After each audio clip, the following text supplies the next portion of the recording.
Olá, o meu nome é Paulo Cogos e eu estou fazendo esse vídeo como uma forma de alerta e apelo. O presidente da África do Sul, Cyril Ramaphosa, está conduzindo uma operação de expropriação da terra dos fazendeiros, principalmente dos brancos, usando como desculpa a reparação histórica, o que torna esta operação ainda mais grotesca por ser racista. O Congresso Nacional Africano, partido de Cyril Ramaphosa, está cumprindo as suas abjetas ordens através de genocídio. Genocídios estes que tornaram a profissão de fazendeiro boer na África do Sul a mais perigosa do mundo. Apesar da desculpa já ser suficientemente repulsiva, a dívida histórica, a sua real motivação é o roubo puro e simples e também o controle populacional. Entre 1994, quando o Congresso Nacional Africano assumiu o poder com Nelson Mandela, um terrorista racista, até 2013, quando Mandela morreu e eu escrevi o meu artigo expondo a farsa que ele era, mais de 4.000 fazendeiros sul-africanos foram mortos.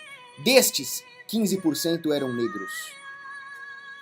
Não é coincidência que 15% dos fazendeiros eram negros quando Mandela assumiu o poder.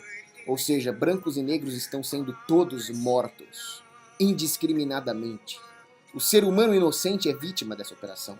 Não é uma questão de cor da pele, é uma questão de humanidade. A luta não é ideológica, mas é do bem contra o mal. A história prova isso. Afinal, o Congresso Nacional Africano, que está no poder, partido de esquerda, é inimigo declarado do Intaka Freedom Party, um partido conservador que representa os Zulus. Os Zulus são negros e foram brutalmente mortos por Mandela e sua corja.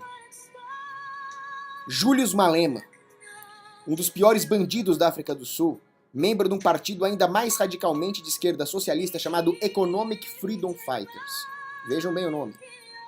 Diz que a terra sul-africana foi tomada pelos brancos através de genocídio e que eles terão o genocídio de troco. Ele admite que é um genocídio, portanto este vídeo não é uma paranoia. Como que os brancos, os boeres, descendentes de holandeses, tomaram posse das terras na África do Sul? Realmente não foi através de uma maneira mercadológica. Foi através do Ato da Terra, em 1913, que decretou que 87% das terras do país teriam que ser de europeus. Não foi um genocídio, mas foi uma expropriação. Os negros foram relegados a bantustões. Bantustões eram pequenas divisões administrativas. O fato é que quando o Congresso Nacional Africano e seus aliados, na figura de Mandela, o soviético Joe Slovo, da KGB, e o antigo presidente da África do Sul, Jacob Zuma, quando toda essa corja chegou ao poder, eles não atacaram somente os brancos, mas atacaram os negros contrários ao regime que estavam nos seus bantustões, conquistaram Bantustão por Bantustão e eliminaram as lideranças locais negras. Os boeres, por sua vez, também foram vítimas de genocídio. Na Segunda Guerra Boer, os ingleses os trancaram em campos de concentração e 28.000 deles morreram. Hoje, até hoje, de 94 até hoje, mais ou menos 70.000 brancos foram mortos na África do Sul por crimes de ódio. O que eu quero dizer com tudo isso é que toda essa conversa de dívida histórica, de reparação histórica, só vai nos levar a mais ódio e mau caos. Mais caos, aliás. Phil Valentine dizia: você não conserta as injustiças do passado injustiçando as pessoas no presente. Imagine se todos nós fôssemos reparar tudo desde que o primeiro crime na história da humanidade foi cometido. Você teria que devolver sua casa para os índios, por sua vez, teriam que devolver para alguma tribo que guerreou no ano 1400. O que resultaria de tudo isso senão mais ódio, mais caos, mais cisânia e uma elite espúria manipuladora de todo esse processo ascendendo ao poder com um grau de concentração de poder inaudito. É isso que nós precisamos evitar. Nós precisamos reestabelecer a ordem de justiça e propriedade privada e não gritar como Nelson Mandela gritava: morte aos brancos, kill the white, kill the Boers. Logo ele que matou criancinhas zulus negras. E as consequências econômicas de tudo isso, quais serão? Basta olhar para um país próximo, o Zimbábue, uma ditadura comunista encabeçada por Mugabe, onde o confisco de terras brancas resultou num dos piores surtos de fome da África, que acomete mais da metade das crianças do país. com um quadro gravíssimo de desnutrição, inanição. Muitos tiveram que fugir do país. O fato é que hoje a África do Sul vive um quadro de genocídio. Um dos maiores especialistas do mundo em genocídio, Gregory Stanton, nos mostra que o genocídio segue um processo de 10 estágios. Os 2 últimos são o extermínio e a negação.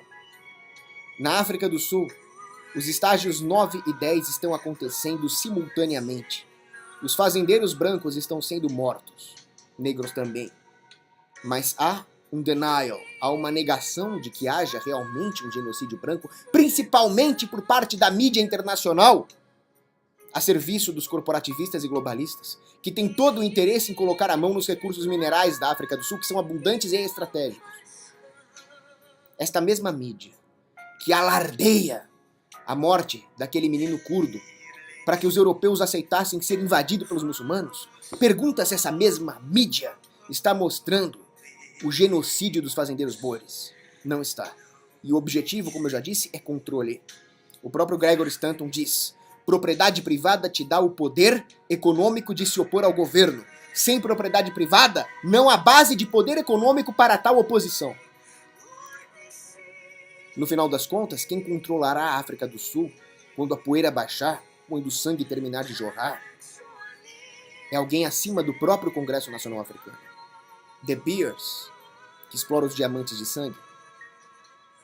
Os Illuminati, que existem, que estão por trás de todas as operações de fraude financeira e promoção de guerras imperialistas no mundo, é eles que vão acabar controlando.